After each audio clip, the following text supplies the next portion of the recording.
बरायबाय लोगोफोर दिनैनि गिबि रादाबाव दिनैनि गिबि खौराङाव दङ।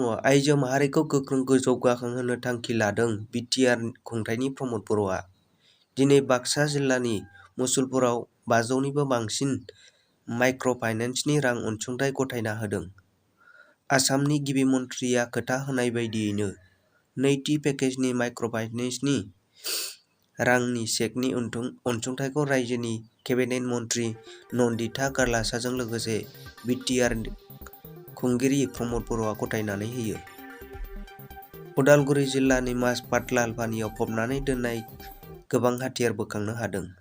मिथिनो मोननाय बादिब्ला आसाम-अरुनाचल सिमनानि लालपानियाव बे गोथां हाथियारखौ मोन्दों। बोखांनो हानाय हाथियारफोरा जाबाय AK-47 गं 3 आरो लांदां मेगजिन गं 6 आरो गं 620 गोथां गुलि मोननो हायो। दुखुनांथाव खौरां तामुलपुर जिल्लानि सिङाव थानाय नावकाटा गामिनि सात्रिनि बसुमतारिया गावनि भारा थाग्रा न'आव हरखाबै गावनि जिउखौ फोजोबनानै लादों। सुलुंनिफ्राय मिथिनो मोननाय बायदिब्ला गुवाहाटी कटन मुलुगसोलोंसालिनिफ्राय MA उथ्रिखांनानै गंसे न'आव भारा थायोमोन आरो कम्पिउटारनि सोलोंथाइ लागासिनो दंमोन बिथां सात्रिनि बसुमतारिया।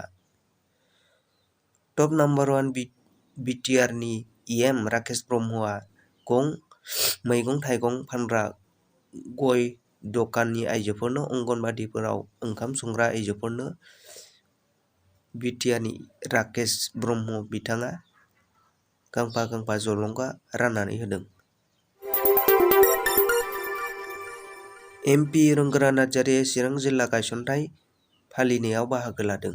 दिनैनि समावनो चिरां जिल्ला महरै जोनोम मोनदों। थांनाय 2003 मायथाइयावनो बे सानजों लोब्बा लाखिनानै PMAGY बिथांखिनि गेजेरजों रायजो सभानि MP रोंगोरा नार्जारिया सुन्दारिनिफ्राय बासुगाव कासकट्रासिम थांनाय लामाखौ गोदानै मावफुंनो थाखाय अन्थाइनि खाम्फा बेखेवना होदों। दिनैनि रादाबा एसेनोसै लोगोफोर। रादाबखौ मोजां मोनदोंब्ला अन्नानै लाइक, शेयार आरो साबस्क्राइब खालामनो दाबाव चेनेलाव गोदानब्ला।